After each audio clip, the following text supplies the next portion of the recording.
El segundo, ahora sí lo decimos, ¿no? Sí. Va a ser el primer. Hola. ¿Qué tal, presidente? ¿Qué tal? Buenos días. Segundo.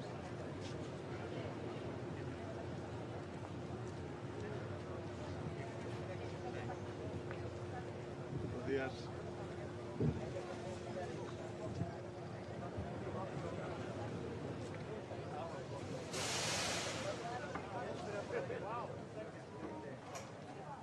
Buenos días. Bueno, un tiempo estupendo. Hemos estado con la EMET precisamente durante estas últimas semanas viendo a ver cuál era el tiempo que nos iba a recibir aquí en Granada. En fin, estamos muy satisfechos, estamos muy agradecidos al conjunto de las instituciones comunitarias el poder albergar aquí en España, en Andalucía y especialmente en Granada, esta Comunidad Política Europea en su tercera edición y también un Consejo informal de la Unión Europea donde vamos a tratar temas tan importantes como la ampliación o también todo lo que tiene que ver con la autonomía estratégica.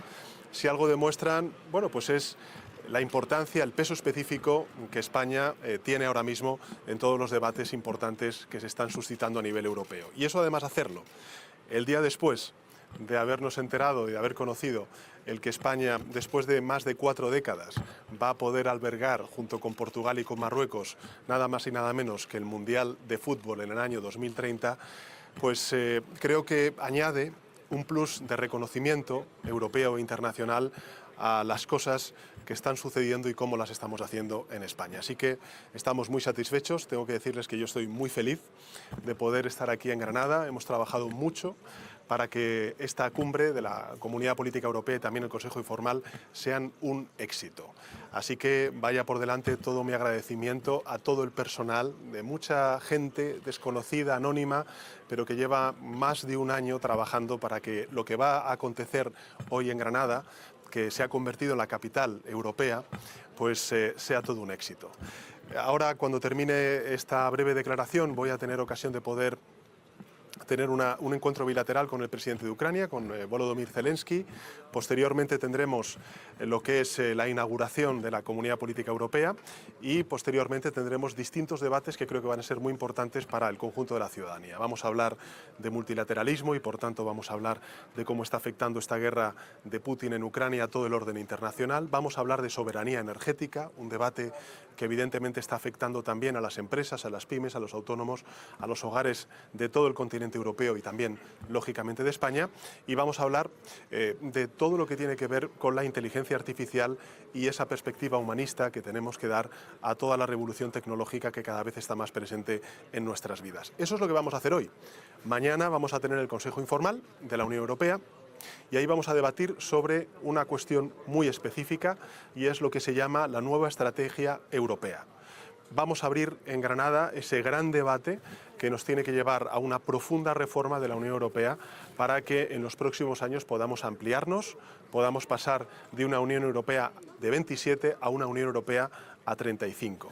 Y eso va a exigir muchos desafíos desde el punto de vista interno para seguir siendo eficaces y también, lógicamente, para poder albergar y acoger a esos países que están llamando a la puerta desde hace mucho tiempo en lo que es este proyecto común de la Unión Europea. Ya saben cuál es la posición de España, no solamente la de una administración progresista, sino ha sido, digamos, una posición sistémica de nuestro país. Somos un país digamos, siempre abierto a las ampliaciones. Nosotros hemos sido, hace ya unos cuantos años, también beneficiarios de esa ampliación, en la década de los 80 del siglo XX y, lógicamente, siempre vamos a ser empáticos y abiertos a que esos debates sobre la ampliación a otras partes de Europa se puedan suscitar y se puedan, lógicamente, desarrollar.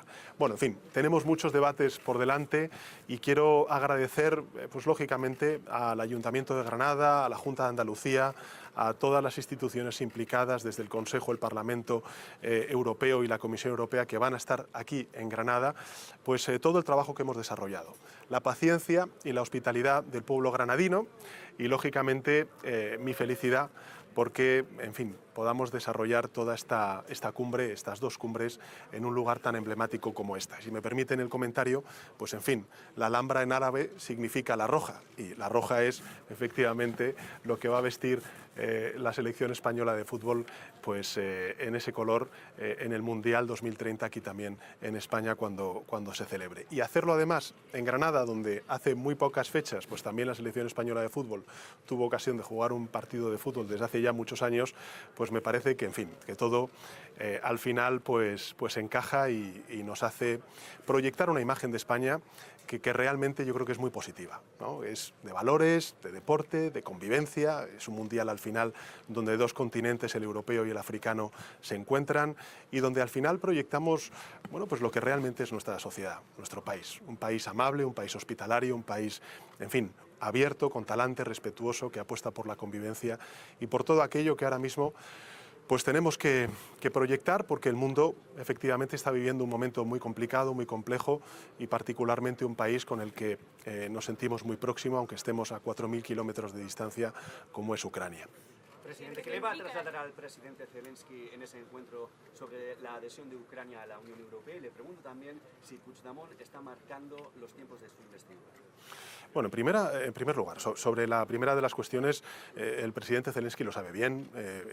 Nada más empezar esta presidencia española rotatoria del Consejo de la Unión Europea, me desplacé a Kiev, estuve con el presidente Zelensky, le trasladé lógicamente el compromiso de España como presidencia rotatoria del Consejo Europeo, nuestra voluntad de seguir dando pasos para que efectivamente se abran ya formalmente esas conversaciones. Nuestra posición es clara, es firme, creo que además todos los países de la Unión estamos, digamos, en la misma línea, y lo que tenemos que hacer es esperar ahora mismo a la institución que tiene que decir si los pasos que lógicamente están establecidos en los tratados han sido cumplidos y las reformas realizadas por parte del gobierno ucraniano. Pero evidentemente creo que la lógica y la voluntad política de todos los países es la que he apuntado en esta declaración. Y en segundo lugar, en relación con la cuestión que usted me ha dicho, a ver, aquí hay dos dinámicas que me parece importante subrayar. La primera es, bueno, hemos perdido 5 semanas con una investidura que todo el mundo, hasta incluso el propio candidato, sabía que iba a ser fallida. Y ahora, bueno, pues evidentemente la sociedad española, y yo el primero, lo que queremos es que haya un gobierno con plenas funciones y que no estemos en funciones como llevamos desde las elecciones del pasado 23 de julio. Por tanto, hay una urgencia en que haya un gobierno en funciones y, en segundo lugar, bueno, las negociaciones son complejas, porque hay un arco parlamentario con distintas, intereses, y tenemos entre todos que encontrar ese espacio de encuentro para arrancar esta legislatura y poder formar una mayoría parlamentaria que no solamente nos dé una investidura, sino también la legislatura, ¿no? Así que, a ver, yo lo dije el otro día en mi comparecencia en el Palacio de la Moncloa, mi objetivo es el que durante estos próximos 4 años sigamos avanzando para la mayoría social de nuestro país en derechos y en libertades y en progreso. En segundo lugar, seguir cultivando y abonando ese reencuentro, esa convivencia entre los pueblos de España. Y finalmente, el marco es la Constitución. Por tanto, diálogo es el método, el objetivo es el progreso y la convivencia, y el marco es la Constitución. Y es ahí donde nos vamos a mover, porque, en fin, no soy un presidente de gobierno nuevo. Llevo ya 5 años y es lo que he hecho durante estos últimos 5 años, en circunstancias extraordinariamente complejas como las que hemos vivido y a que afortunadamente hemos superado, como es la pandemia de la COVID-19. Presidente, ¿le preocupa el acuerdo de ayer de inmigración? ¿Le preocupa al gobierno español el preacuerdo que se ha alcanzado de inmigración? Y le pregunto también, al hilo de la pregunta sobre Puigdemont, sí, en directo para La Sexta, ¿va a haber amnistía o no? Es lo que mucha gente... Sí, yo sé que esa es la pregunta que se hace. Incluso me dicen por qué no se refiere a ella directamente. Estamos negociando con los distintos grupos parlamentarios. Creo que, lo dije además en mi anterior comparecencia, a ver, cuando el Gobierno de España aprobó los indultos, yo tenía una confianza en que contribuyera a la estabilidad, a la normalización de la política en Cataluña. Hoy tengo la certeza de que fue una buena decisión y que, por tanto, obedeció a un interés general, que es el interés al que debemos, digamos, de alguna manera velar, no solamente aquellos que tenemos el honor de liderar un país desde el Poder Ejecutivo, sino también todas las fuerzas parlamentarias. Por tanto, estamos negociando. Y cuando tengamos una posición concreta al respecto, después de reunirme con todos los grupos parlamentarios, fijaremos la posición del Partido Socialista Obrero Español. Y en este caso yo le hablo, lógicamente, como candidato del Partido Socialista Obrero Español a esa investidura.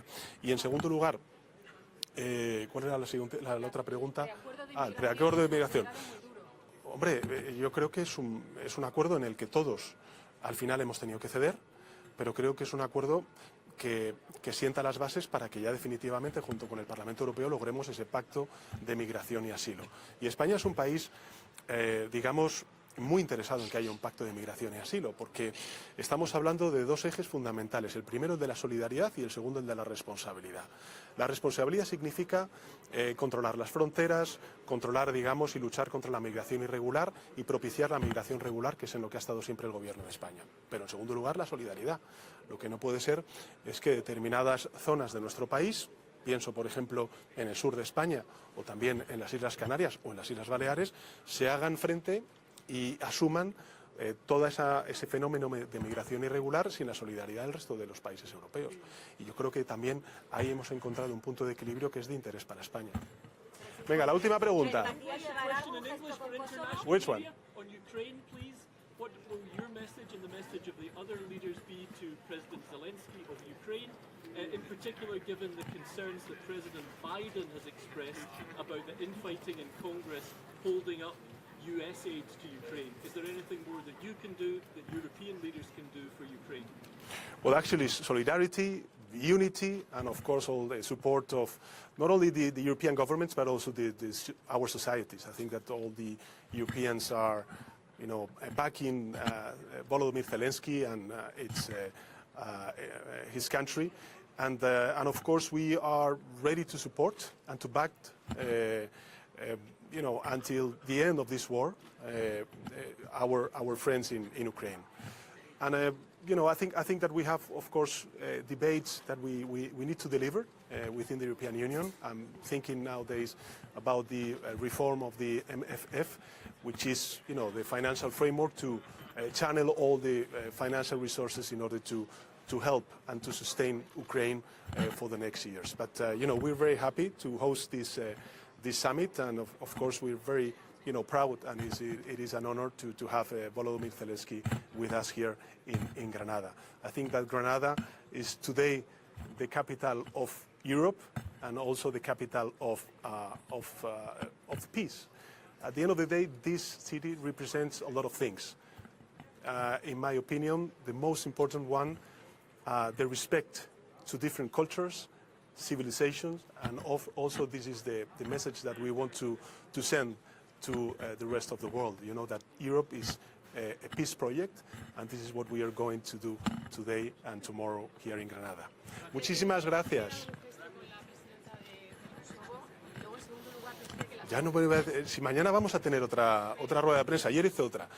De verdad, vamos a disfrutar de, yo creo que un día muy, muy importante, el de mañana también. En fin, Granada yo creo que es un lugar absolutamente idóneo por todo lo que representa en términos no solamente políticos, sino históricos, de lo que queremos proyectar desde España, que es y cómo sentimos Europa. Y mañana tendré ocasión de hacer una rueda de prensa y responderle a todas estas preguntas y muchas más. En fin, disfrútenlo, porque creo que hoy además el tiempo nos acompaña. Gracias.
Настрій нормальний. Дякую. Sorry.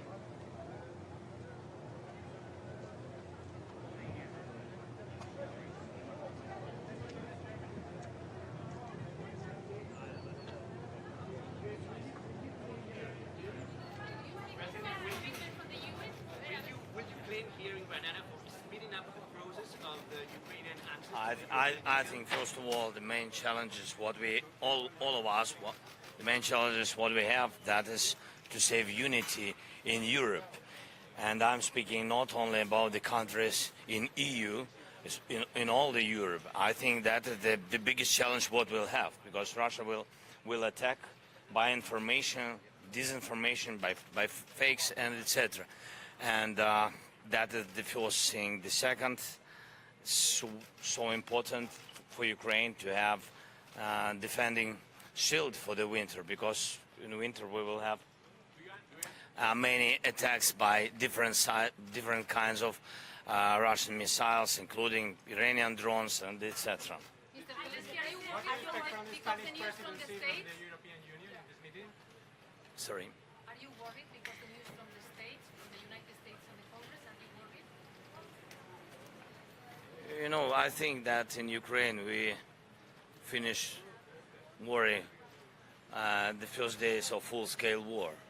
I think it's too late for us to worry. I think we have to work on it. And with the United States, I've been in Washington this year, and I had a meeting with President Biden, and I had heard his 100% support in White House, and also support by bipartisan support in Congress. I think it's important of course difficult election period for the United States. Different voices, some of the voices are very strange. About this also we will speak about this today, and thank you for the invitation. Thank you.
Alors, si vous ne parlez pas avec la presse, et pardonne, no te vayas. Si vous ne parlez pas par la presse, on rentre ici. C'était ici, c'est pour parler avec la presse.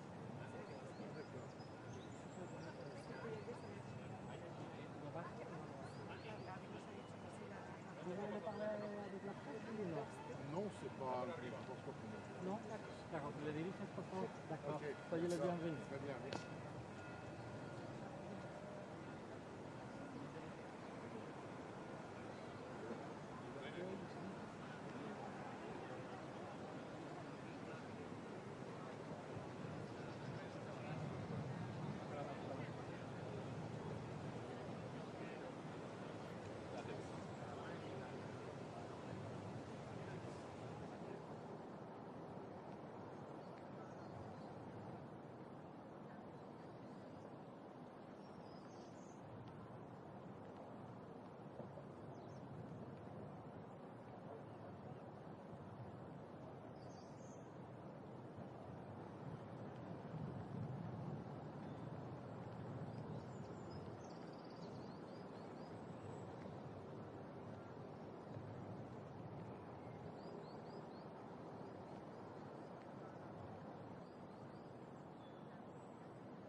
Ministro, buenos días.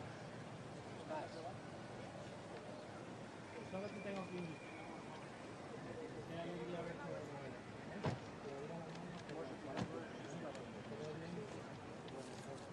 Bienvenido.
Vente más para acá.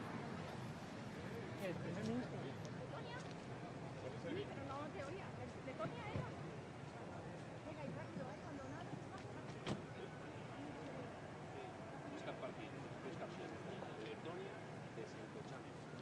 Good morning. Welcome, Prime Minister. Good way, please. Yeah.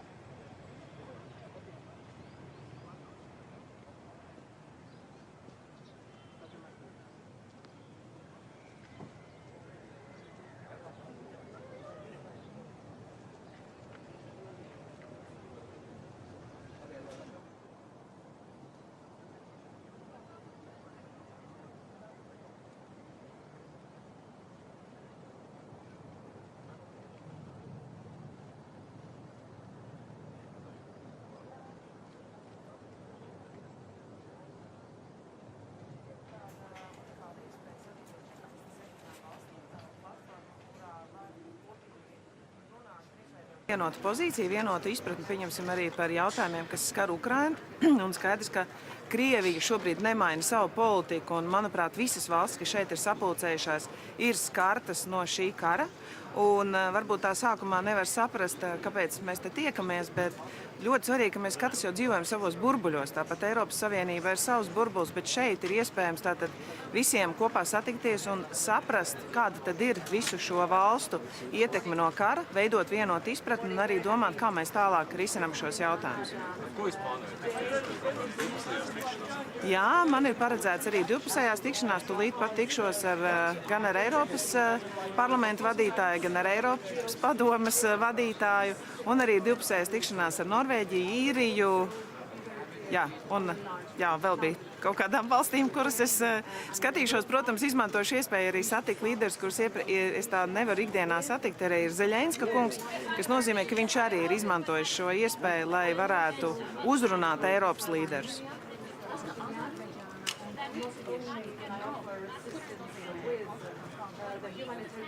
Man ļoti žēl, ka Azerbaidžāna un Turcija nav izvēlējusies ierasties, un skaidrs, ka šis formāts būs dzīvotspējīgs tik ilgi, kamēr līderi ieradīsies un apmeklēs šo formātu un izmantos iespēju arī runāt. Iepriekš tika izmantots šis formāts, lai runātu par miera sarunām. Es domāju, ka ir ļoti svarīgi tomēr arī Eiropas līmenī mēģināt būt par vidutājiem un atrast tādas miera sarunu formātu, jo tas jautājums ir ārkārtīgi jūtīgs šobrīd, bet mēs varam aicināt uz miera sarunām. Paldies! Not today.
Sobre la amnistía, le acabamos de preguntar al presidente del Gobierno, usted que siempre habla claro, ¿qué opina de la amnistía si se produce? Sobre el acuerdo de migración, es una buena noticia que se hayan llegado ya a acuerdos en el seno del Consejo de Ministros. Ahora se trata de que estos acuerdos los acepte, los incorpore a la acción que hay que tomar en el Consejo Europeo. Sé que hay todavía problemas por parte de algunos países, pero este es un momento decisivo para que Europa adopte acuerdos operativos para hacer frente a los flujos de migración cada vez mayores que pesan sobre el continente y en particular sobre algunos países.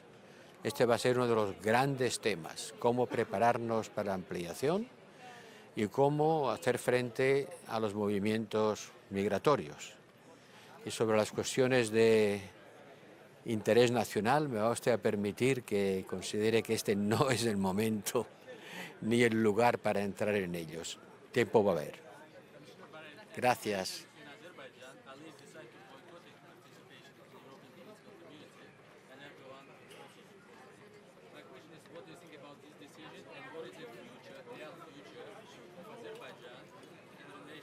Es una pena que Azerbaiyán no esté aquí. Y es una pena que Turquía, que es el principal país que apoya a Azerbaiyán, tampoco esté aquí. Por lo tanto, no vamos a poder hablar aquí de algo tan grave como el hecho de que más de 100.000 personas hayan tenido que abandonar a prisa y corriendo sus casas, huyendo de un acto de fuerza militar. Condenamos los actos de fuerza militar para resolver los conflictos. Ayudamos a estos refugiados. Y espero que en Bruselas puedan haber reuniones entre Armenia y Azerbaiyán, sobre todo para evitar que el conflicto vaya más y para estabilizar políticamente Armenia. Muchas gracias. Hablaremos de estos temas más tarde, cuando el momento llegue. Gracias.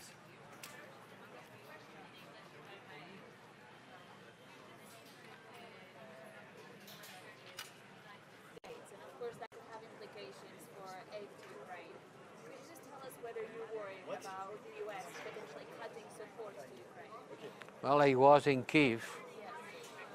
I was in Kyiv some days ago, just at the moment when we knew that the US Congress had not included the support to Ukraine on the big deal about the budget in order to avoid the shutdown. That was certainly not expected, and it's certainly not a good news. But I hope it's not going to be a definite position of the US. Ukraine needs the support of the European Union, which is sure they will have it, and we will increase it, but also the support of the US. My hope, the hope of the Ukrainians, and I think that everybody that doesn't want Putin winning this war, is to look for the ways for the US to retake this issue and continue supporting Ukraine. But can Europe fill the gap left by the US? Europe what? Can Europe fill the gap left by the US? Well, certainly Europe cannot replace the US. Europe is increasing its support. In the table there are proposals for 50 billion euros for the civilian and economic side and 20 billion for the military side. And we did that before waiting for the US to take decisions. Certainly we do more, but the US is something imprescindible for the support of Ukraine. How does Nagorno-Karabakh affect the agenda of the European Union? There's question marks about...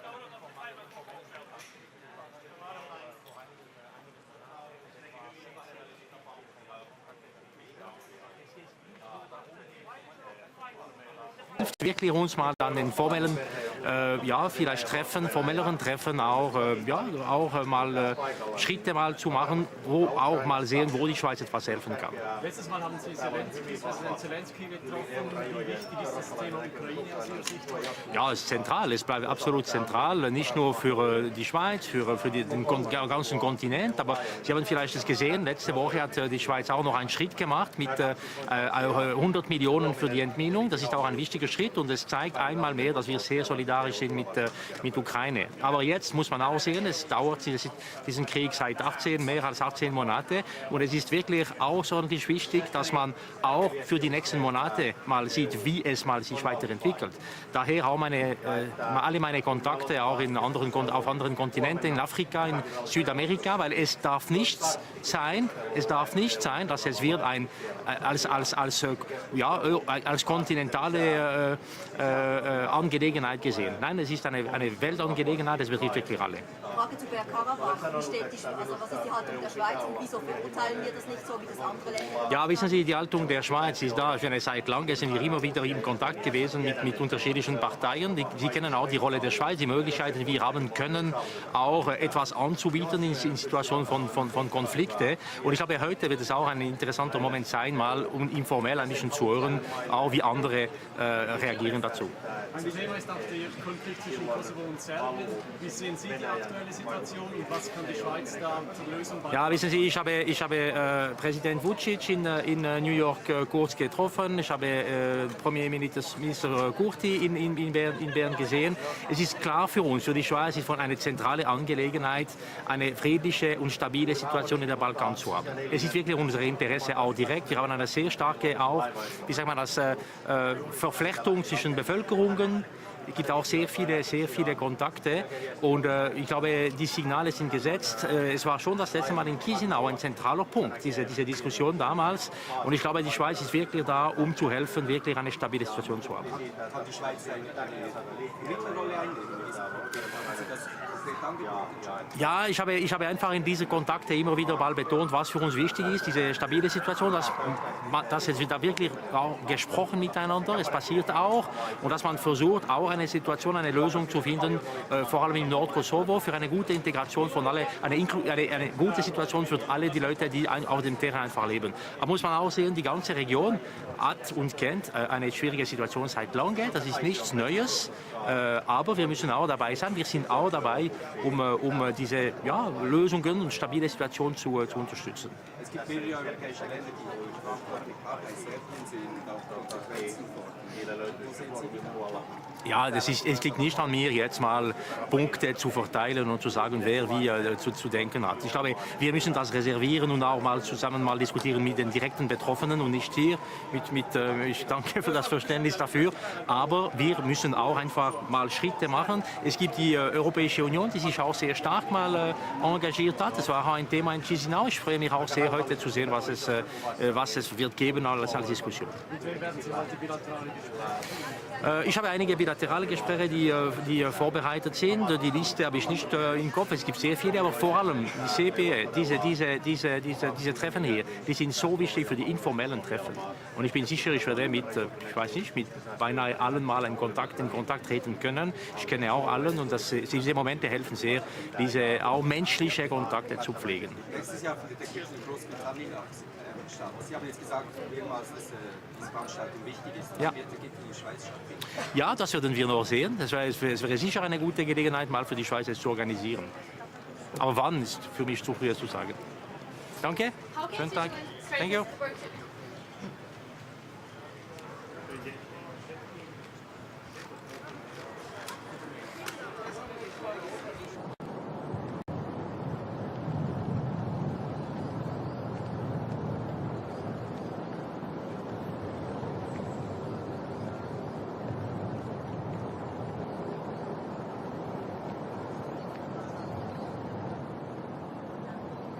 The third EPC today that is starting after Prague and Chisinau. And actually it is the third time that at the core of our discussion is our support for Ukraine. And this symbolizes also the strong support that the European political community has for Ukraine. I very much welcome that President Zelensky is going to join us here. On Monday, the 27 ministers for foreign affairs and the HRVP were in Kiev to support Ukraine.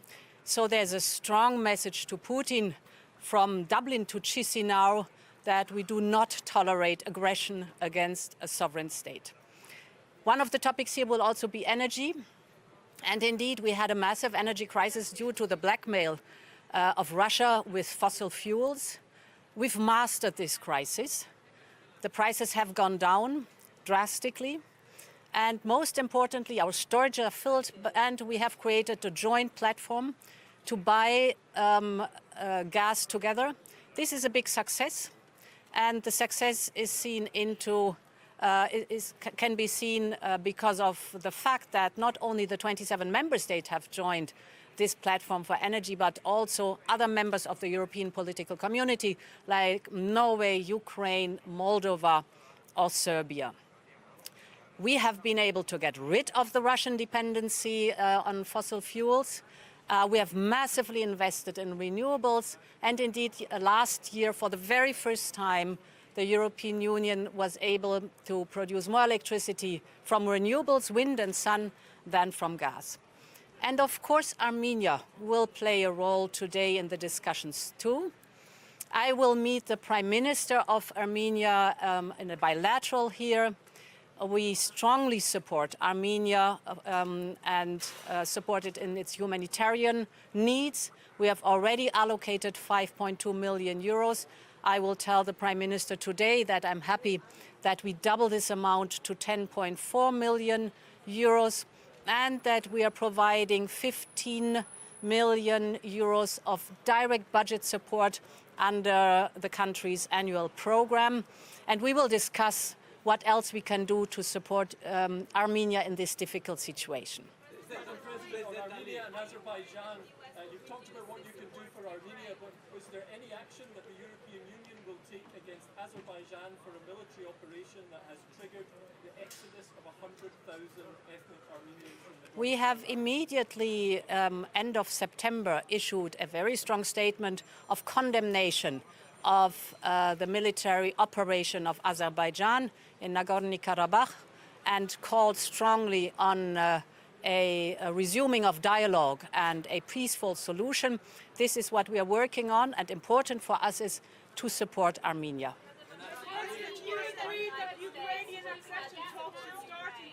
So we have been, it was very important that President Biden informed us at the beginning of this week what the support for Ukraine is concerned from the side of the United States.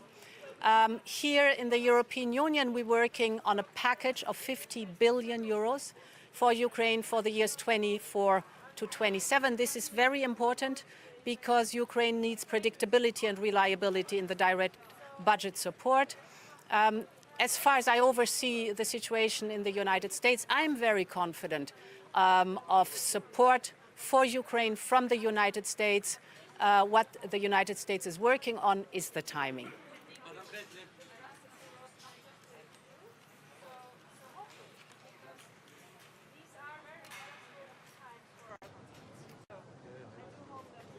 Are there any developments regarding Southern Gas Corridor and Turkey Gas Hub?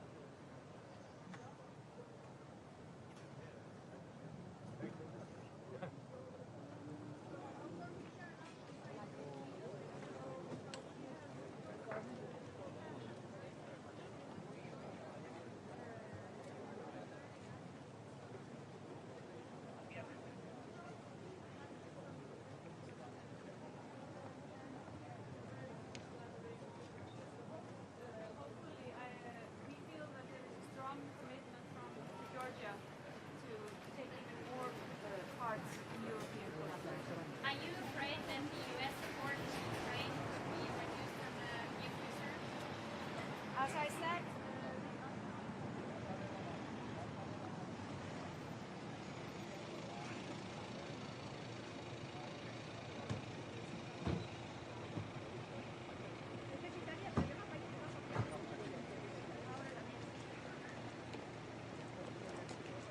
Buongiorno, Presidente.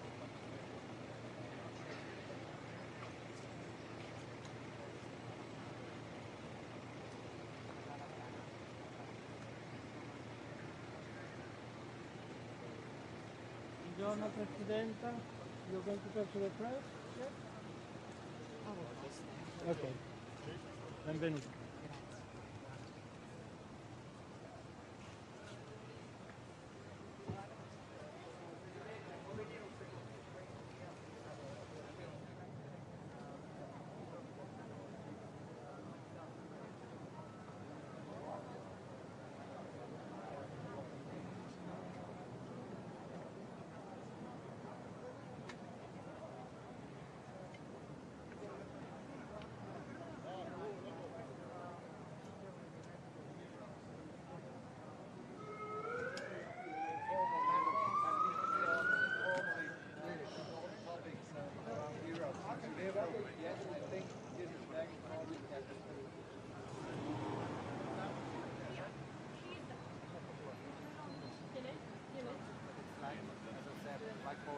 Team building.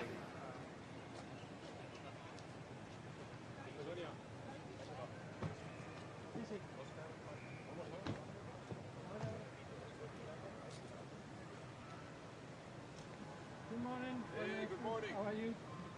Am I spokesperson? Walkers? Oh, that's You're going to talk to the press, right? yes, Okay. I'm afraid so. Welcome. Thank you. Good morning.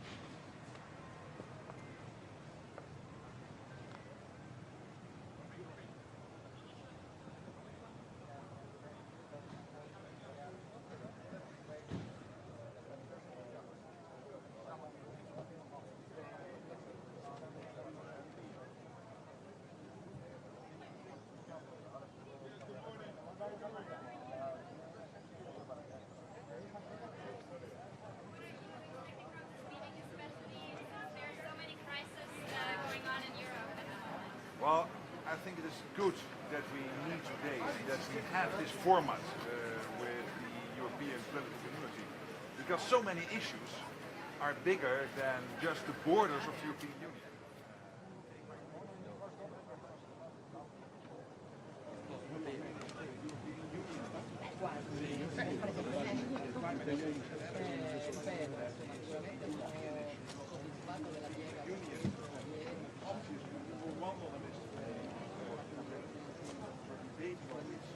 Important topics. I think it's good that we meet everything here. What about Serbia and Kosovo? This seems to escalate further.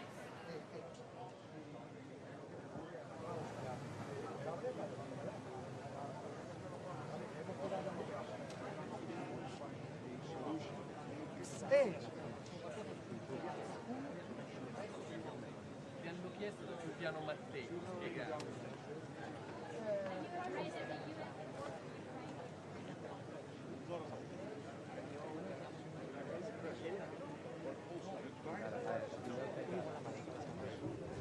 Ole.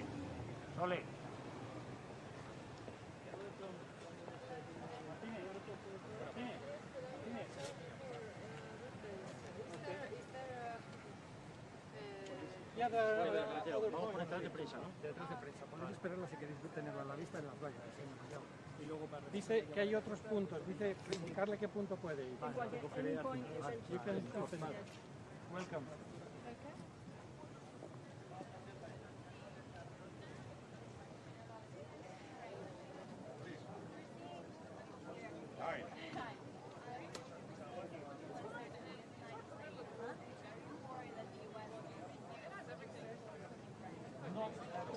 Hello, it's nice to see you all again in such a sunny environment. Today we have the European Political Community meeting again, so it's a good platform to talk to each other. It's very sad that some European countries are not coming. We heard that Erdogan is not coming and Azerbaijan is not participating because this is the platform where we all should talk to each other. So I am participating in the panel or roundtable on multilateralism and security. Russia does not believe in multilateralism, so we have to do everything to to prove that we are united and we talk to each other and we make multilateralism work. We had the UN General Assembly and the discussions how the UN should function and how the UN Charter should really function so that we would have peace in the world. So hopefully we have good discussions today. Are you afraid that the US support for Ukraine will be shrinking in the near future? No, not directly. I mean, we have the discussions everywhere, and US has committed their support to Ukraine, as other countries in Europe as well. And I think Russia wants us to be tired, and we shouldn't show them that we are, because we are not. We have to help Ukraine as long as it takes. We have to endure the war as they are enduring the war. And we have to do everything to help Ukraine.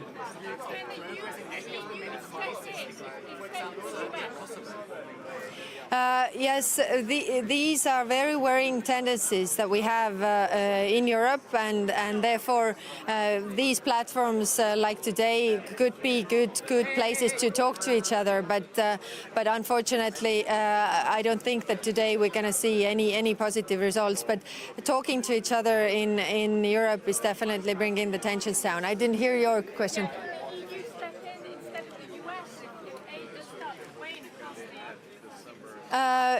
Europe actually is helping Ukraine a lot, and we have to do more. And everybody who has more in their stocks should give more. Russia is thinking that they will endure pain much longer, but we shouldn't do that. We shouldn't give them that. Yeah. Okay. Yeah, we're going to discuss that tomorrow, and this is definitely a worrying tendency. I mean, when we talk about the multilateralism, how it should work, and how, you shouldn't take big processes into hostage. So what kind of tools are there really in order to listen to everybody, but not give them the veto rights in the way that you can block everything. But we'll see. We'll discuss this. Thank you.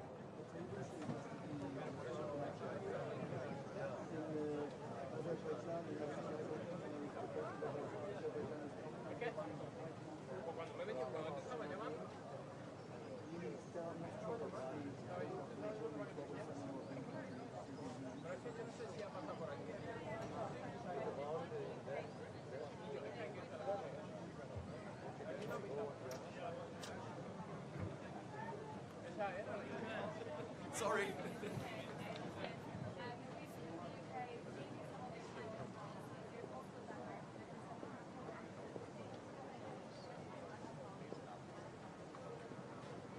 Yes, very worried about it. You don't understand that there are 35 degrees in the sugar. It's stable. About the future of OSCE, seems like you are chair of OSCE this year, because in fact, like OSCE shows for the other regress with participation of Russia and Belarus, and they're not respecting each other. Well, we are chairing the OSCE organization in the most difficult year, as you are all aware. And our chairmanship is doing everything that the organization continues to be a valid and the most important security organization within Europe. We are aware, and you are aware, that there are challenges since inside the organization are as well in Russia and Belarus.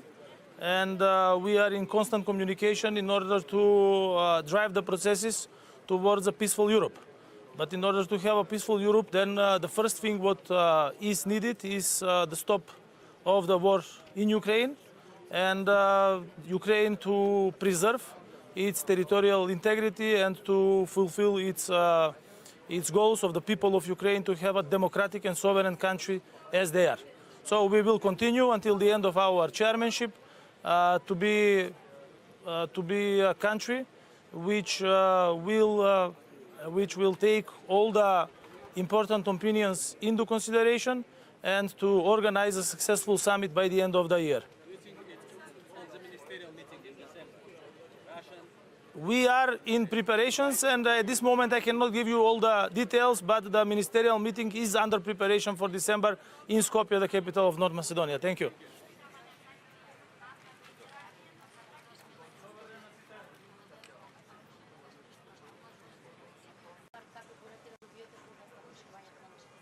Па најпрвин, јас денес се представувам Северна Македонија, ново исклучително важен состанок на Европската политичка заедница. Тука се практично представници на сите земји од Европа, без Русија и Белорусија. Една од главните теми која што е од најголемо значење за нас е и проширувањето на Европската унија. Вие знаете дека после долго време на агендата на Европската унија е проширувањето. Ќе разговараме нормално и на теми кои што се однесуваат и на дигитализацијата и на воведувањето на вештачката интелигенција, се со цел да се подобрат услугите за граѓаните, и тоа ќе биде една од работните средби на кои што јас ќе учествувам заедно со премиерите на Италија, на Франција, на Обединетото кралство и на низа други, на представникот на Европскиот парламент, на Европската комисија.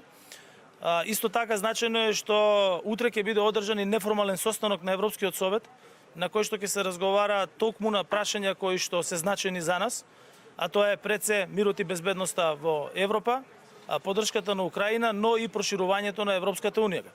Како што најави председателот на Европскиот совет Шарл Мишел пред повеќе од еден месец, веќе во рамки на Европската унија се води дебата во однос на подготовката на Европската унија за прием на нови членки од една страна и од друга страна процесите за пристапување кои што самите земји членки ги имаат со Европската унија. Ние мислам дека се наоѓаме во одлична позиција со оглед на тоа дека минатата година ги отпочнавме преговорите со Европската унија.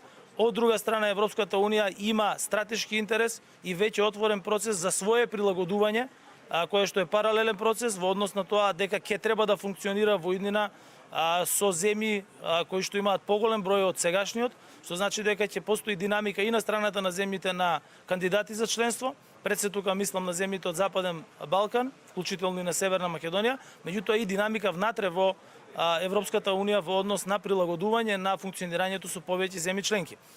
Веќе е јасно на сите дека Германија и Франција имаат изработено работен документ кој што се однесува на кои се тие стратешки промени кои што треба да се направат. Јас тоа не можам да го коментирам во моментот, бидејќи се работи за работен документ кој што не е финален, и затоа ќе оставам тие да го комуницираат, иако го имам видено, и сметам дека тоа што стои како предлог во самиот работен документ е позитивно за нашата држава и за земјите од регионот.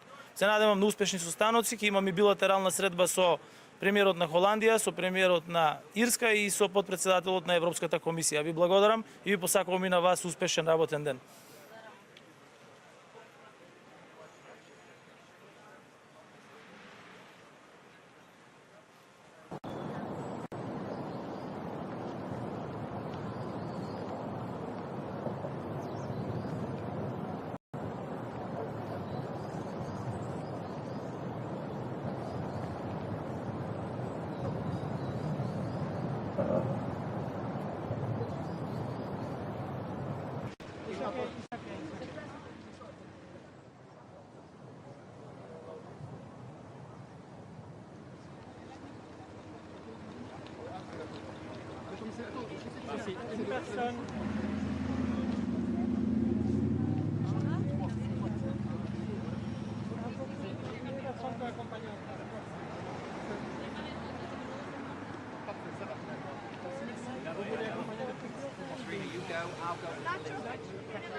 Good morning, everyone. This meeting is again an important one. This is the third edition of this European Political Community, and it shows the relevance of the meeting because this is an occasion to exchange views, also in an informal way. And there are many challenges for the European continent.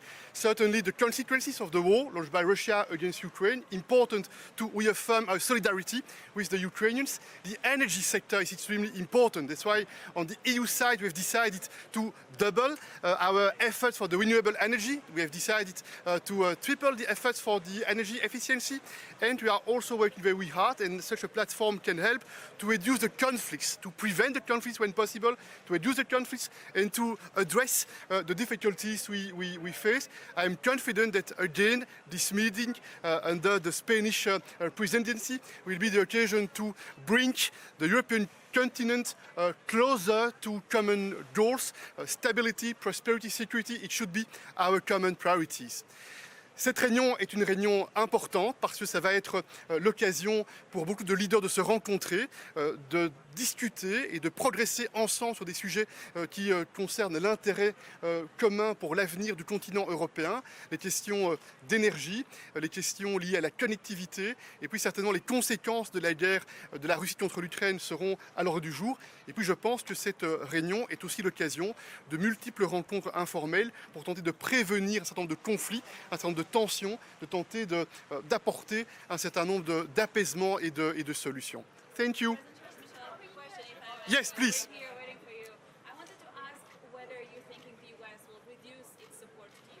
We had a few days ago a very important phone call with the President, Joe Biden, a very important moment because he reassured us, and we feel his personal leadership, his personal commitment to make sure that the United States will support Ukraine in the long run, will help Ukraine in the long run, and we work very closely together. And you know that on the EU side we have already mobilized 82 billion euros for Ukraine, to assist Ukraine, and you know that we are working hard to decide an additional package. There is a proposal on the table with 50 billion euros for the Ukraine facility and with 20 billion euros for the European Peace Facility for more military equipment for Ukraine. This is very tangible, very concrete, and it's our duty to support Ukraine.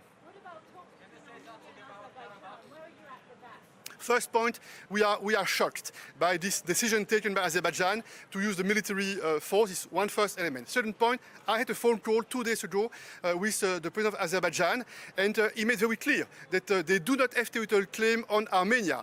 It should be set in a very vocal way, I think, to make sure that there is the mutual recognition for the territorial integrity. It's my second point. And point three, we will help Armenia to face the consequences of this military operation started by Azerbaijan. There are a lot of refugees in Armenia, and we need to support with humanitarian assistance on the one hand, but we also need to take into account the wish in Armenia to strengthen the ties between Armenia and the European Union, and I am in favor of this rapprochement between Armenia and the European Union. And I want to be clear, we made a promise a few years ago to Armenia in terms of investment package with more than 2 billion euros promised to Armenia. We must deliver. We cannot procrastinate. We must deliver. Armenia needs our support. Sorry? Neither Turkey nor Azerbaijan are here. I mean, European diplomacy isn't working. This is extremely important not to give up, never to give up. And I believe that the diplomatical efforts are needed even when there are difficulties, even when there are setbacks. And you know that we'll have the occasion today to meet together with President Macron, with President Scholz, and with Prime Minister Pashinyan. I take note. There is a decision taken by President Aliyev not to attend the meeting. I take note, but we do not give up, and we are absolutely convinced that this is our interest within the EU to have a stable and prosperous Caucasus. And you know, before we start at the EU level the mediation, we were not very active and present in that region. With this EU mediation effort, it means that we are defending our interests, we are promoting our values in that region. It's what we need to do. The European Union is a fundamental political project. We need to protect and to defend the interests of our citizens, and the interests of our citizens, this is very clear, this is a stable and prosperous neighborhood, including in the South Caucasus.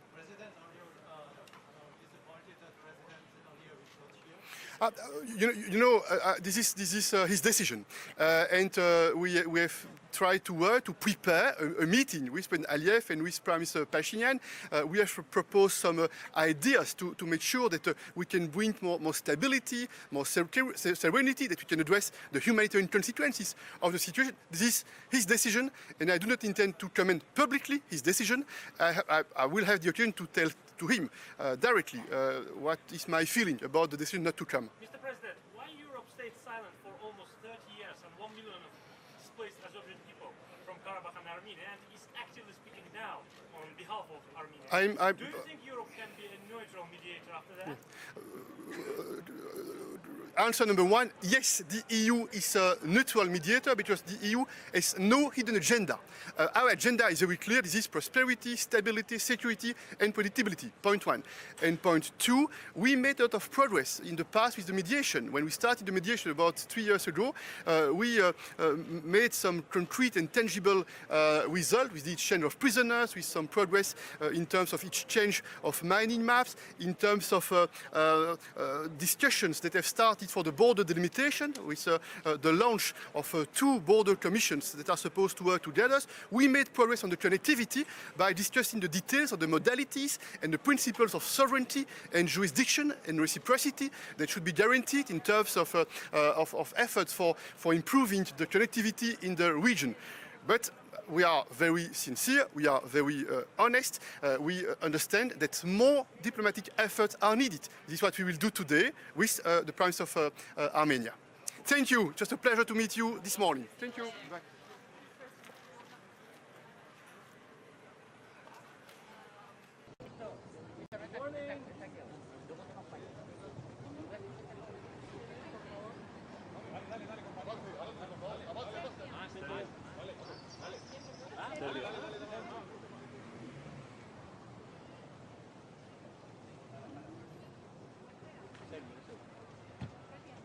Presidente. What do you expect? British press. Oh, yeah. What do you think you have? I saw the... Good way, good morning. You want to talk to the press? Yes? Thank you very much. Thank you.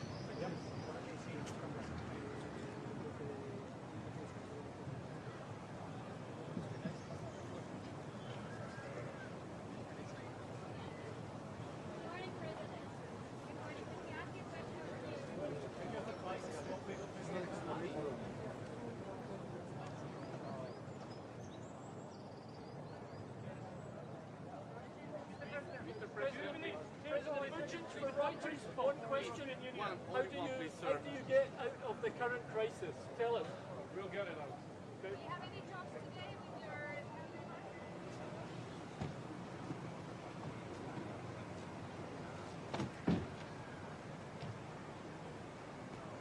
Good morning, Prime Minister. How are you? You want to talk to the press? Okay. Okay. Somebody's talking with you or... No es por atrás, ¿vale? Por aquí le controláis todo lo que queráis por el vallado y cuando gire a la izquierda le esperéis ahí en la boca de... En la boca, ¿vale? You want something from your team? Okay, good. Welcome.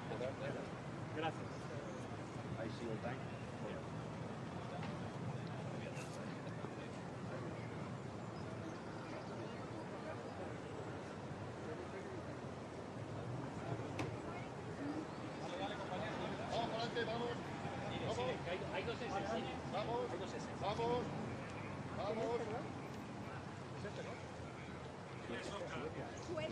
Suecia.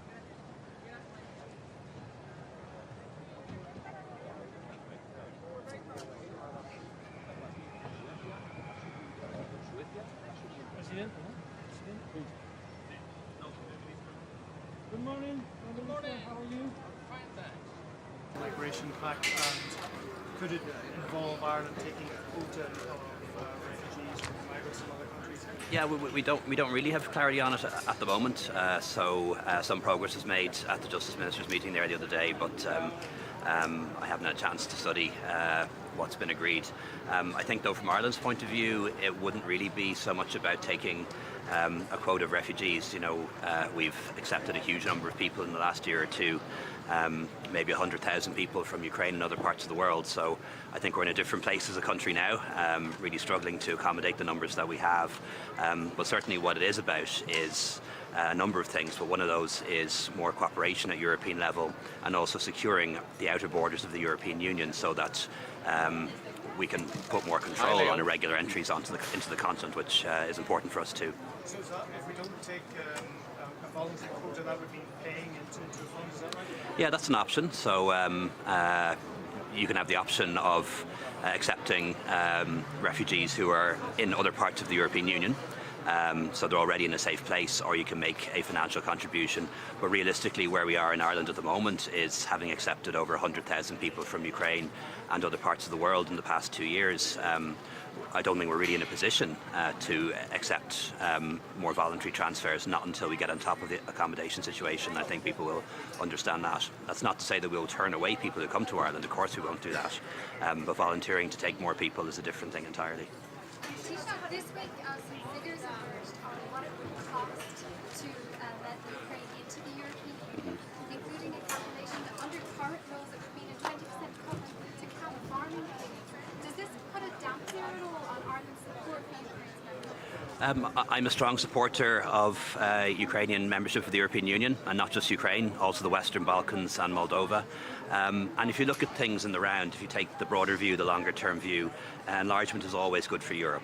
It helps to provide us with security, helps to embed democracy and human rights, and also helps the European economy to grow in the round. So I think it's really important that when we look at these questions, we don't see them just as a financial calculation. If Ukraine, Moldova, the Western Balkans join the European Union, they'll become wealthier in due course, just like Ireland. They may yet become contributors to the budget.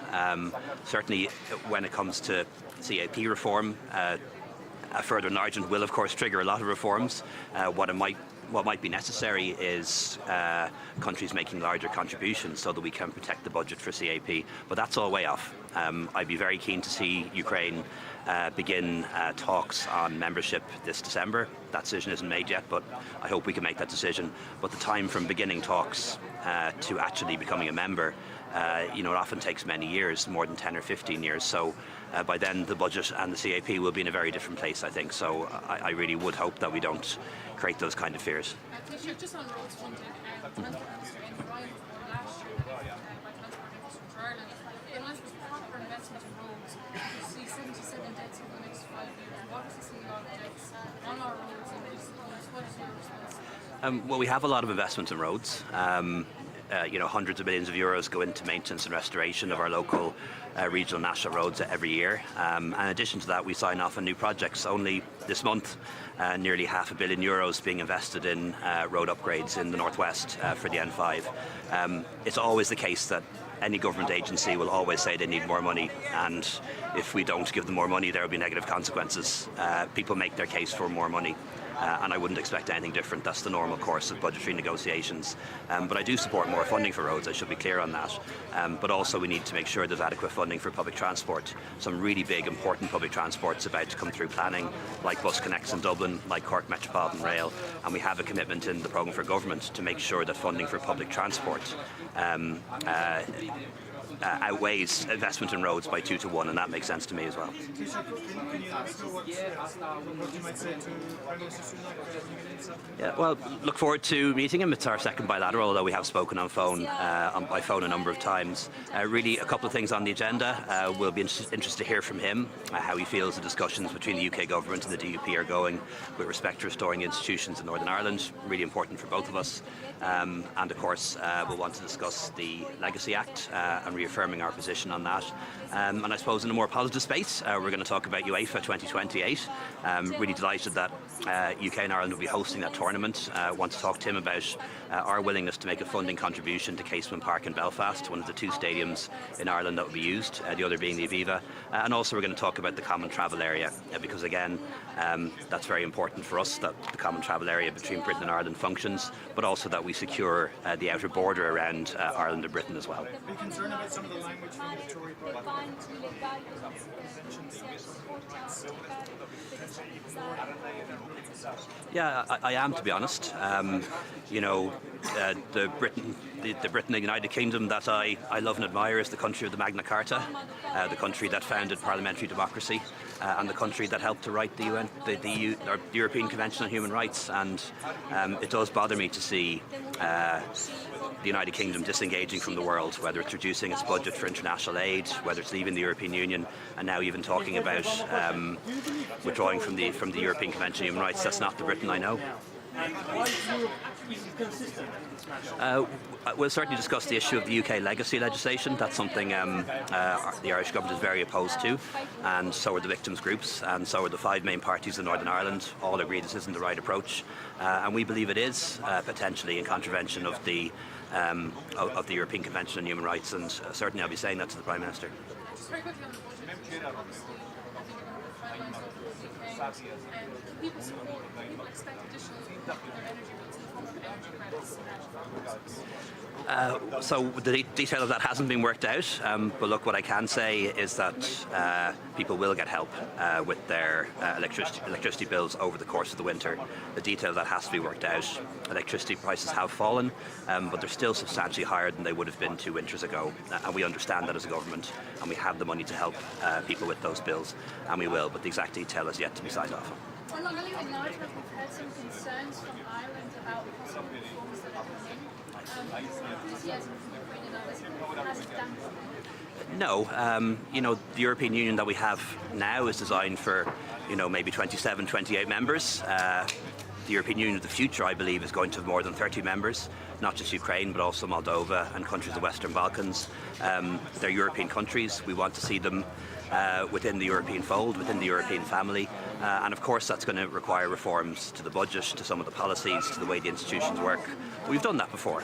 You know, we did that when the countries of Central and Eastern Europe joined, and it had to be done before when Ireland joined. So, you know, these are the things we just have to deal with to make sure that we get them right. But we've plenty of time.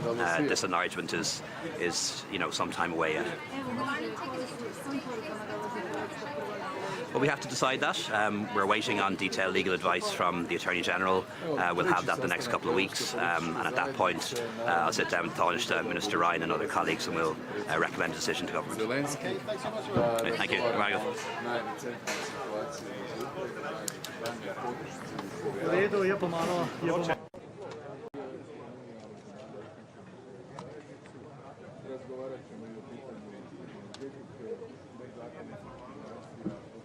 Skupnosti in danes se že kaže v resnici pomembnost teh srečanj, ker imamo prve zaplete. Če je bilo na prvem srečanju kot na medenih mesecih, se danes prvič soočamo s situacijo, ko lahko vidimo, kako pomemben je dialog. Kdaj se tega zavemo? Ko se nekdo umakne. In ravno umik, zelo obžalujem umik tako Turčije kot Azerbajdžana iz današnjega srečanja, ker mislim, da bi ravno tu morali nasloviti te izzive in to na čim širšem možnem nivoju. Tako da upam, da bo to ena dobra lekcija za naslednje 4. srečanje in da takrat bomo vsi in se bomo o širših problemih evropskega kontinenta, ne samo Evropske unije, pogovarjali res v iskrenem in pa odprtem duhu. Govorili ste v bistvu o tem napetostih v Gorskem Karabahu, danes se boste srečali oziroma govorili z armenskim premijerjem. Pa me zanima, kako bo Slovenija, tudi v bistvu kot bodoča članica, zdaj že opazovalka v varnostnem svetu, mogoče posredovala oziroma prispevala k rešitvi teh napetosti oziroma. Torej prvič prisehamo na dialog in dejansko morajo biti vse vpletene strani enakopravno zastopane v dialogu. Mislim, da je vključitev Turčije v tem primeru pomembna v ta dialog o rešitvi tega vprašanja. Drugič pa na prvem mestu želimo zagotoviti varnost ljudi in to je prva stvar, ki bi si jo morali prizadevati, šele potem pridejo politične rešitve. Vrstni red bi moral biti znan in verjamem, da bomo tudi ne samo kasneje v varnostnem svetu, ampak tudi danes zastopali to stališče. Še glede Kosova, Srbije je tudi pomemben dialog. Kako bo tukaj Slovenija, kje vidite rešitev po teh zadnjih napetostih? V bistvu se gre kar iz krize v krizo.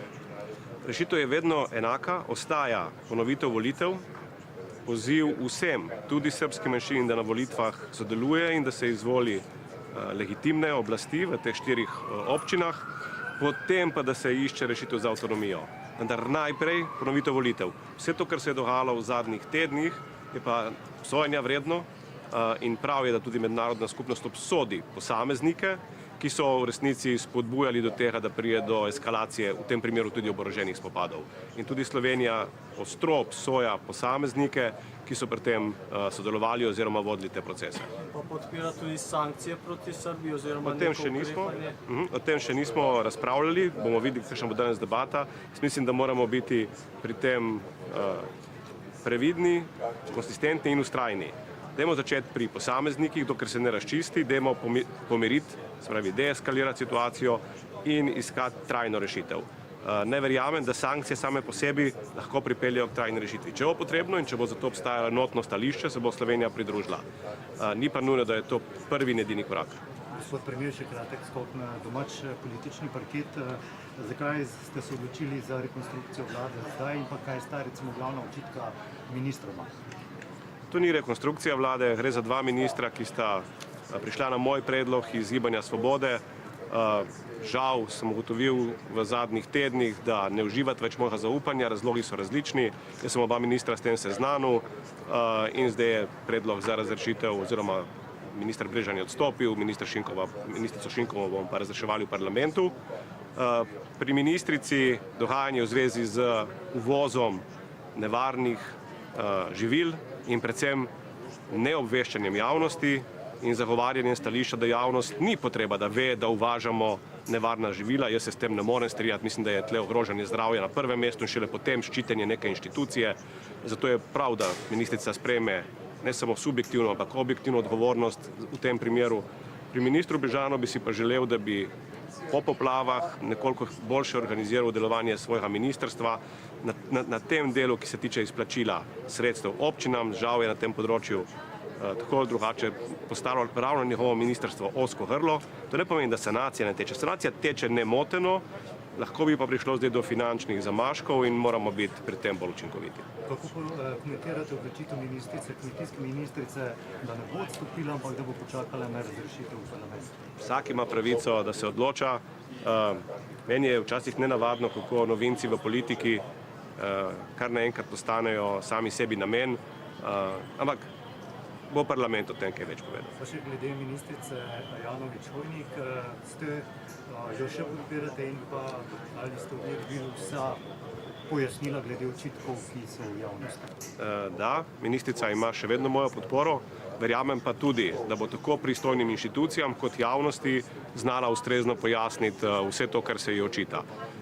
Jaz si želim, da bi bili ti očitki čim hitreje pojasneni in potem tudi vsi dvomi ovrženi, zato ker ima ministrica pred sabo res ogromno nalogo in bi si želel, da se ta naloga čim prej izpolni. Ker ravno omenjate to nalogo, bo še naprej glavna pogajalka sindikata? Ostaja, je pa res, da je zadnje čase precej zasedena in zato bo mogoče v nekaterih fazah tudi namesto nje vskočil kakšen namestnik ali namestnica, ampak pogajanja se ne ustavljajo, ne glede na trenutne aktivnosti ministrice.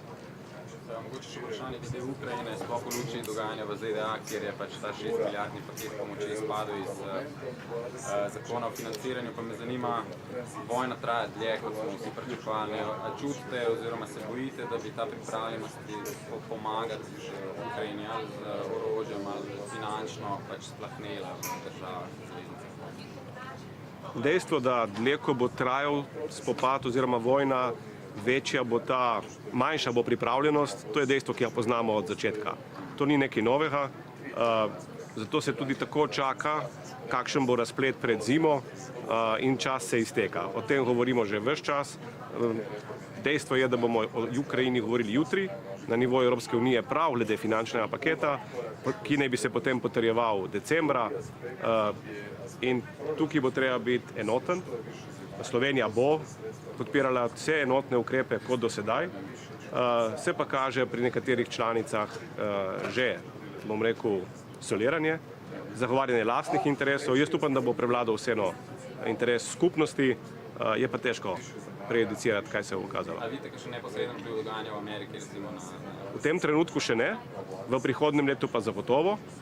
Če se bo pa pokazalo okno, časovno okno, v katerem bo možno iskati ali premirje, še bolj pa trajen mir, je pa Slovenija že na začetku podprla mirovno formulo predsednika Zelenskega in tudi kot članica Varnostnega sveta bomo zagovarjali, da je treba dati miru priložnost, kadar se le da, vedno in pred orožjem. Tako da mogoče bo pa tudi dogajanje v Združenih državah pripomoglo k temu, da se bo pogovorom za mir dalo več priložnosti.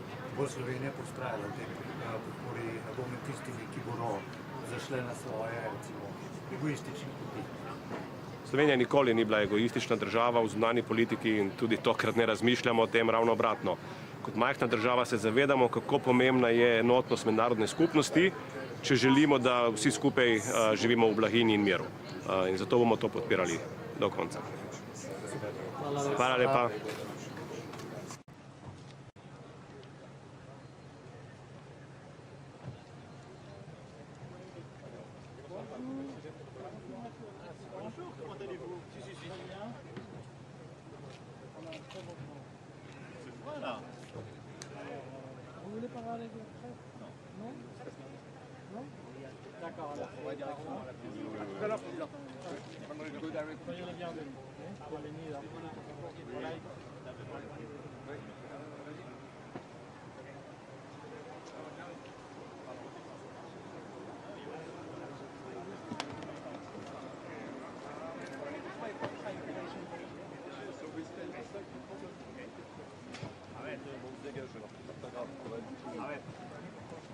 Carried out by the orders of the leadership of Serbia.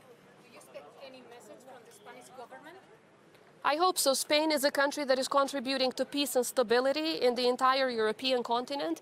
I do hope that they will understand that supporting an aggressor, for which there is clear evidence from the 24th of September, is not going to help peace and stability. So I do hope that Spain will join other like-minded countries in Europe to adopt measures towards Serbia for this horrendous act that it has committed, not just against Kosovo, but against peace and stability and security in the entire European continent. We don't have confirmed meetings alone, but I'm sure that I will have the opportunity because in this setting, most of the discussions are taking place while we are all in the same room. So I do hope that we will have that opportunity to discuss these. There's no reason to meet before sanctions are adopted towards Vučić. Sanctions first, and then we can talk about the rest. Thank you very much. Thank you. Thank you very much.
Ha parado allí.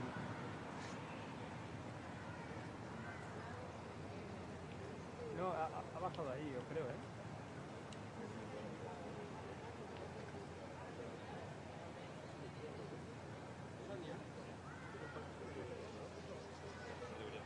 No, dile que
antes de caer rendido por el sueño, justo al amanecer, y escribía con las ventanas abiertas, con la mirada perdida en uno de los barrios más característicos de Granada, que es el Albaicín, la Sierra y la Torre de la Vela de la Alhambra que veremos esta tarde, ¿no?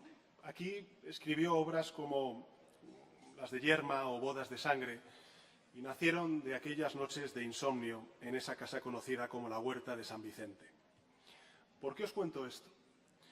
Porque hace 87 años que este gran poeta, Federico García Lorca, uno de los más grandes de la historia de la literatura de España, fue cruelmente silenciada su voz cuando aún le quedaba una larga vida por delante. Le asesinaron muy joven. Y de todos los futuros posibles que le arrebataron a él y a la generación que él representaba entonces, sin duda el compromiso con una Europa unida y en paz, que no llegó, por desgracia, a ver en vida, es el más plausible de todos. Así lo anticipa su obra. Si tenéis ocasión de poder leer algo de su obra, lo veréis. Es todo un grito de libertad, de concordia, de compromiso con la dignidad de los más vulnerables. Un canto de esperanza contra todo tipo de violencia. Hoy esa violencia golpea de nuevo el corazón de Europa. Cuando creíamos haber desterrado para siempre el espectro de la guerra de nuestro continente, nos enfrentamos a un conflicto brutal en términos de vidas perdidas, de devastación. Un conflicto que amenaza, querido Volodymyr, la estabilidad y la seguridad global y también tiene un impacto económico que trasciende los límites de nuestro continente, como bien sabemos, y cada vez que tenemos ocasión de poder reunirnos con líderes de otros continentes. En la última cumbre de esta Comunidad Política Europea, celebrada en Moldavia, la presidenta Sandu recordaba que el conflicto en Ucrania se libraba a tan solo 20 kilómetros del lugar en el que nos reuníamos entonces. Hoy no son 20 kilómetros, como bien sabéis, sino 4.000 kilómetros de distancia entre Granada, entre esta ciudad, y la capital de Ucrania, Kiev. Y sin embargo, también hasta aquí han llegado cientos de refugiados y refugiadas que huían de las bombas de Ucrania. A mi juicio, queridos colegas, hay un gran simbolismo en este hecho. Y es que a pesar de la enorme distancia, incluso física, que nos separa, nuestra vocación, querido Volodymyr, de unidad frente a la agresión rusa es aún más firme. Lo es nuestra voluntad de cooperación frente al imperialismo de Putin, lo es nuestra apuesta por el diálogo, por la paz, por la estabilidad y por la seguridad de Europa frente al uso injustificado de la fuerza. Y este foro, esta Comunidad Política Europea, es expresión de un afán compartido y es colaborar para construir la Europa del futuro, sea cual sea nuestra posición en el continente, seamos o no miembros de la Unión Europea, como también, por diversas razones, otros países que hayan elegido otro camino distinto al de la integración europea. Esa Europa del futuro, yo creo que solo puede levantarse sobre los cimientos de la seguridad, de la estabilidad y de la prosperidad. Y, por tanto, merece la pena reflexionar estratégicamente cómo vamos a hacer sobre cómo consolidarlos, especialmente en un momento crucial como el que estamos viviendo. Nos une, creo que, la común aspiración de abordar en este espacio flexible e informal los grandes desafíos a los que se enfrenta Europa, desafíos que no se detienen ante fronteras ni entienden de arquitecturas supraestatales, porque su impacto recorre nuestro continente de un extremo a otro. Y en esta tercera cumbre vamos a tener ocasión de abordar algunos de estos retos de futuro que en realidad ya condicionan nuestro presente. Los conocéis bien, el impacto de la digitalización sobre nuestras sociedades, particularmente la inteligencia artificial, la soberanía energética del continente y, por supuesto, un orden internacional basado en reglas y también cómo fortalecer el multilateralismo. En fin, confío, y ya con esto termino, queridos amigos y amigas, en que esta tercera cumbre de la Comunidad Política Europea nos ayude a encontrar respuestas a estos desafíos y que, por encima de todo, lo que haga sea eso, afianzar los sólidos lazos que ya nos unen, lazos atravesados no solo por la geografía, que nos hace compartir este continente, sino también por el peso y las enseñanzas de la historia.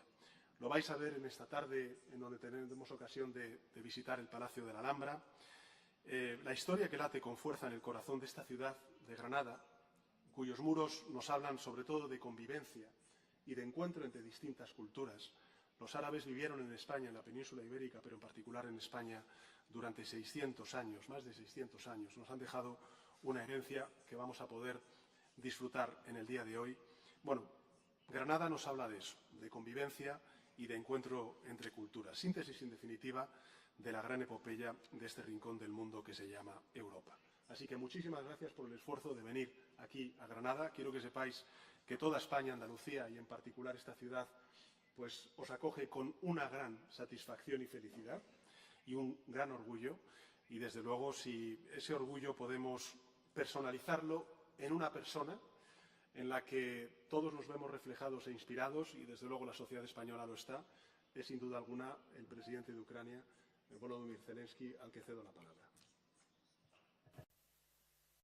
Much, Pedro, dear Mr. Sánchez, Mr. Prime Minister, thank you for your kind words about us, our people, about Ukraine. Thank you, everybody, for your support. Dear colleagues, each of us represents Europe, and we may have our own views and sometimes different opinions on European issues. It's normal, but still we all are Europe. And it's not just about geography. It's about history, morality and security that we share. This is the unity that has no right to become weakened, because Europe should not be a ruin. You know, this Tuesday I visited Kharkiv region in eastern Ukraine, and at least 1,200,000 residents there in Kharkiv. And the distance from the city to the border with Russia is less than 40 kilometers, or less than 3 minutes of flight time for an S-300 missile, which the Russian army uses to terrorize Kharkiv each day. And thousands of facilities have already been destroyed by such missiles. Houses, schools, universities, churches, power plants, transport. But Kharkiv, wounded by this terror, shattered by missile debris, is alive. And we are doing everything we can to protect people and keep regular social and economic activities. We are keeping all key institutions working, from government agencies to our education system, in particular in Kharkiv. And most children in the city study online until there is a fully effective air defense system. Children cannot attend schools. But Kharkiv has found a solution. 65 school classes with more than 1,000 children are taught not online, but in the usual way, as in schools in any other Euro countries, but in the subway, under the ground. School classrooms that are provided with everything children need, con todo lo que necesitan los niños, con todo el Wi-Fi, equipo necesario, con conexiones wifi, pero en el subterráneo, en el metro, bajo tierra. It's 2023, and the subway is the only safe option for the city of 1 million people to bring children together for school. This is what the neighborhood with Russia means, but it is not only our neighborhood, whereas European countries border the terrorist states. And in fact, Russian propagandists and officials talk about them as the next targets of their aggression. Targets. Exactly, that's the word. Dear leaders, are there enough underground stations in your cities where it would be possible to organize protected schooling for children if Russia's threats become real? And it is preparing to make them real. I will be honest with you, as I always am. Russia is now considering various scenarios for the coming years. One of them is particularly dangerous. If there is some pause in their aggression against Ukraine, any freezing of the situation, there will be a new critical moment. 2028. If Russia is allowed to adapt now, by the 2028, the Kremlin will be able to restore the military potential that we destroyed, and it will have enough strength to attack the countries in focus of Russian expansion. And in addition to Ukraine, ansia de These are expansión. definitely Además the de Baltic Ucrania, states desde luego son and los definitely estados other countries where Russian y otros contingents países donde are present. están presentes This is clear contingentes information rusos. from our Esta es intelligence, información and clara we que nos are ha transmitido nuestra signaling inteligencia. it Y directly lo to you. transmitimos Russia is directamente trying to a free the ustedes. situation to adapt Rusia está and learning intentando from un its congelamiento de la mistakes and situación para preparing to move adaptarse on. y para Please pasar a la remember that siguiente the most fase. dangerous enemy Recuerden is ustedes the que el one enemigo who más peligroso really made es conclusions and prepared for the next attack el based enemigo on que se especially prepara on para la these siguiente conclusions. fase, Moscow clearly basándose en outlined las its conclusiones ambition to actuales. capture more imperial space, Tiene la to ambición de prevent ganar Europe más from being espacio a place con of una free ansia nations and imperialista working y quieren democracies luchar to contra las break European democracias, los unity. países And libres, war quieren is romper la Russia's unidad basic europea. tool for this, a tool Y la to herramienta de enslave or Rusia to manipulate others. es Russia manipular a tried los for demás. decades to keep Durante control over décadas, the Rusia ha intentado mantener el neighboring control nations by sobre starting las wars and by naciones vecinas, freezing iniciando wars. guerras Russia has y hurt congelando guerras. Moldova, Ha tried pasado to en crush Moldavia, and divide ha intentado Georgia, aplastar y dividir a destabilize Georgia, other parts of the desestabilizar otras partes Caucasus, strangles Belarus, and Bielorrusia, tries por to ejemplo, tear los pieces países from the del body Cáucaso, of Ukraine. Every nation that Russia is acting against in some way or another, every state that has suffered from Russia interference or invasion. And we all have to stay in a special unity, stay together, in a special cooperation and in a special relationship with everyone else in the European Union. We all need a format of support for the nations whose lives Russia has already tried to destroy, so that the ruin caused by Russia can never spread anywhere else. All these countries need economic support, it's true, and all these countries need security guarantees, so that Russia will not even be tempted to try to break their sovereignty ever again. And a clear signal is needed. Russia has no chance. And most importantly, what will give our unity the full strength, the aggressor is most effectively neutralized by defeat in war. Right now, and right in Ukraine, we have the opportunity to cause a fundamental defeat to Russia's aggression.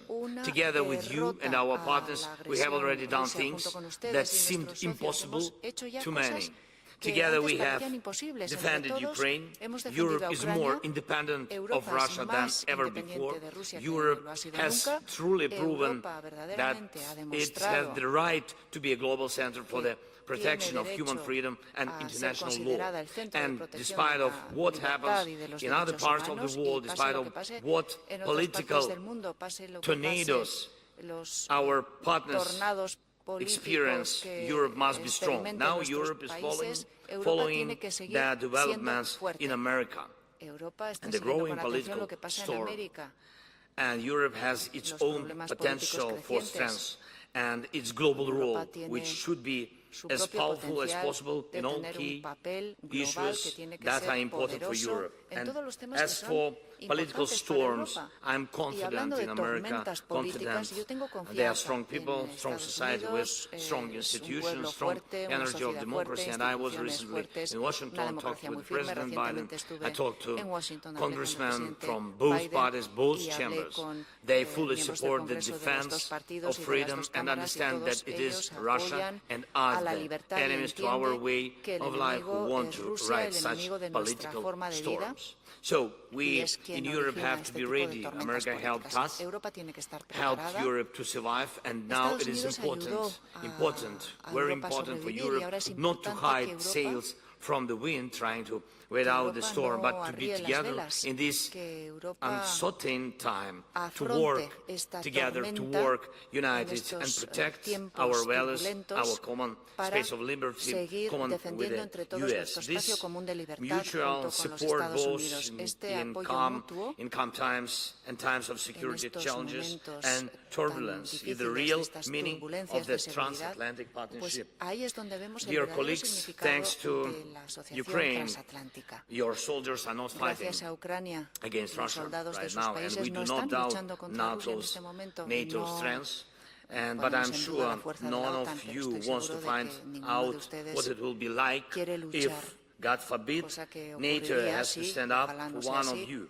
We have to win in Ukraine so that Putin cannot scale this aggression to someone else, and it is realistic. That's why the key things are our unity. The unity and solidarity of all of our Europe must be unwavering. The unity of all 27 EU countries, all the Europe, not only EU. The strength of our common rules and agreements. The shortness of the EU's ability to expand under the founding treaties. And I thank all of you who really work, who truly work for the strength of the Ukraine, for the strength of the EU. Secondly, we must not allow Putin to destabilize any other part of the world and our partners in order to ruin Europe's power. We must continue to put pressure with sanctions, politically and economically, so that Russia cannot spread chaos.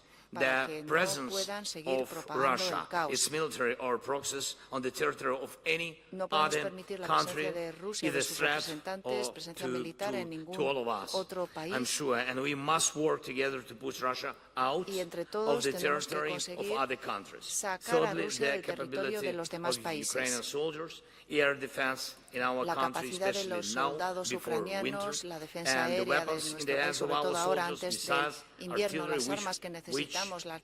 with which we can destroy the positions of the occupiers and liberate our land and our houses. Every Russian drone shut down in Ukraine, every Russian tank destroyed in Ukraine confirms that this drone, this tank, any other Russian weapon destroyed in Ukraine will not strike anyone else in Europe. And I thank all of you, each and every one of you, your nations, thank you for your defense help. Additional air defense systems for Ukraine, additional artillery and shells, additional long-range missiles and drones for our soldiers, as well as additional formats of support and security guarantees for nations threatened by Russia. All this is a real protection of Europe from further aggressive steps by Russian Federation, and to ensure that in the coming future there is no war anywhere in Europe, that no other city in Europe lives through what our Kharkiv, for example, Kharkiv and all the cities and villages of Ukraine are experiencing than at this time, right now, this year, next year, and above all in Ukraine, our unity must work to the full capacity. Let only Putin's ambitions be a ruin, not our countries, not our people, not our cities. Children of every country deserve to be secure, and everywhere in the country, not just in the subway, not just in the shelters underground, but everywhere. We must make it possible, and we'll do it. We must win. Thank you for your attention and for the invitation. Slava Ukraini. Thank you. Thank you, Volodymyr, for your testimony. And now I give the floor to President Michel. Thank you, dear Prime Minister. Thank you, dear Pedro. First of all, let me thank you for hosting us in such a beautiful location. Thank you for your warm welcome, and I feel that you are all impatient to discover tonight the Alhambra. Ladies and gentlemen, dear friends, this is already the third meeting of our European political community since we launched it 1 year ago in Prague. And I think this shows the relevance of this unique intergovernmental and leaders platform. Unique initiative for boosting cooperation, for increasing what I'm calling our collective intelligence and addressing today's challenges. COVID-19, climate change, energy security, cyber and hybrid threats, and on top of this, Russia's war against Ukraine. These challenges are too large for one nation to tackle alone, and it's why more than ever we must confront them together and take a strategic approach. Dear Vladimir, I would like to start by addressing you personally. And I would like to repeat again, we stand with you and we stand with the Ukrainian people. We are impressed by your courage and by the courage of the people of Ukraine. We are impressed again by your strong words and will continue to back you with strong military, political and financial support. The EU has already mobilized 82 billion euros to support your country, and you know that we are preparing an additional substantial package to assist Ukraine, and will also continue to pile the pressure on Russia to end this war. For instance, we strongly support the efforts with the G7 to ban the imports of Russian diamonds starting next year, and we continue to work actively work with international partners to prevent the circumvention of sanctions. And we also fully support your efforts, especially with your peace formula based on the principles of the UN Charter, based on the principles of no impunity, and based on the principles of the territorial integrity. Dear friends, since the start of the war, the Kremlin has threatened many of us with energy blackmail, and it clearly shows the need for more cooperation, for more continental cooperation. In the EU, for instance, we are tripling our renewable capacity and doubling our energy efficiency, and we intend to continue to strengthen our energy sovereignty. We must invest more, we must innovate more, and work together more. And we are all working together, for instance, to boost our energy connectivity. Just two examples. The North Sea Energy Cooperation will harness the power of offshore wind, and the Trans-Balkan Electricity Corridor will help to integrate renewable energy sources. Migration is a difficult global challenge. It's a challenge we must all face together, and that means building more cooperation between us, in the EU, in Europe, and more cooperation with third countries. And I welcome the proposal of British Prime Minister Sunak to work more closely together on this important topic. And just yesterday, the EU member states took an important step forward on the migration pact, but we'll also continue to engage with countries of origin and transit to build comprehensive partnerships and address the root causes of migration. Because one thing is clear, we must break the business model of smugglers. They cannot be the ones deciding who comes to the EU. We need to dismantle their criminal networks, and this will require a more intergovernmental approach in the field of policing and justice. And we should also look at the opportunities for legal migration on the one hand, but on the other hand, we need to work for more effective returns. Ladies and gentlemen, I sincerely believe this political community platform can play and should play an important role in diffusing conflicts and in helping to resolve them, notably in the South Caucasus and between Serbia and Kosovo. Because conflicts are not only a problem for those directly involved, they are a problem for the region and for our continent. And we should use this unique platform to build more confidence among us, more confidence, more peace, more stability, more predictability. The world is watching our European continent, and some hope we will fail, but many others hope we will succeed. Our citizens want us to lead and to be a force for change in improving their daily life, and it is our responsibility as leaders to show that we can work together to ensure peace, security, and to improve well-being, and to bring the four corners of our continent closer together. And I think that this political community is a vision for the future. It's a vision for a Europe that's united, that's peaceful, stable, and prosperous. Thank you. Thank you, Charles. And now I give the floor to the President of the Commission, Ursula. Thank you very much. Dear friends and colleagues, first of all, I would like to thank our host, Prime Minister Sánchez de Pedro, for convening us here, this EPC summit. Behind the European political community is an idea. The idea that the European community can and must shape its own future. We are bound by a common geography and by common history, and this fact has shaped our shared values and rules. For decades, we Europeans have built a security architecture that is based on the UN Charter and international law. Now, this security architecture is under threat. A permanent member of the UN Security Council has launched an attack on its peaceful neighbor, and this attack goes on since 588 days. It is our obligation that Ukraine prevails and not the right of might. It is our obligation that the European security architecture is re-established so that on this continent all Europeans can live in peace and freedom. And this must guide us here in EPC.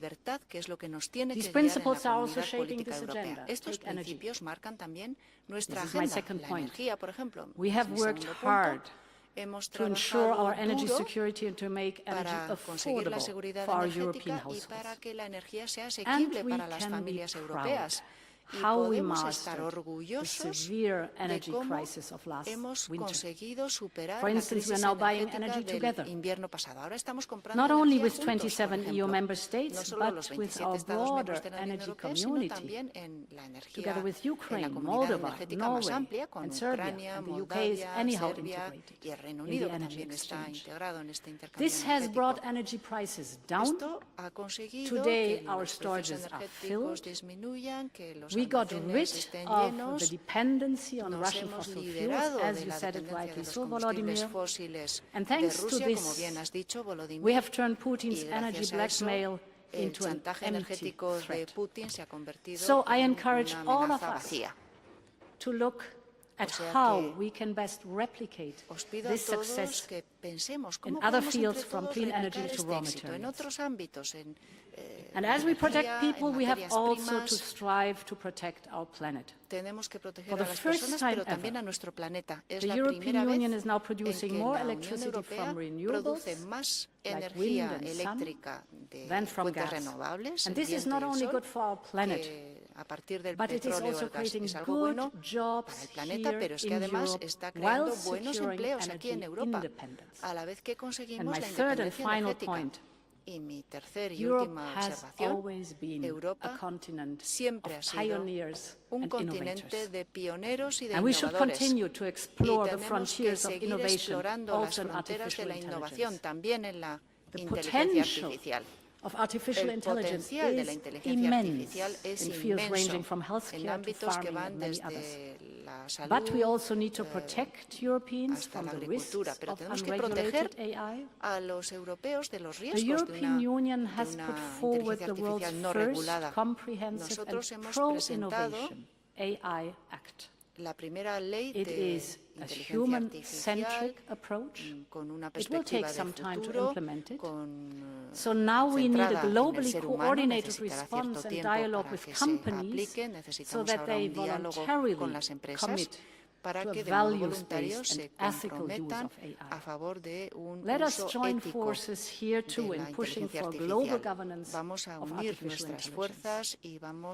All the challenges we face, from collective security to AI, call for a common European answer. And this is the spirit of the European political community. Let us continue to make the most out of it. Let us continue to believe that we are more than a continent.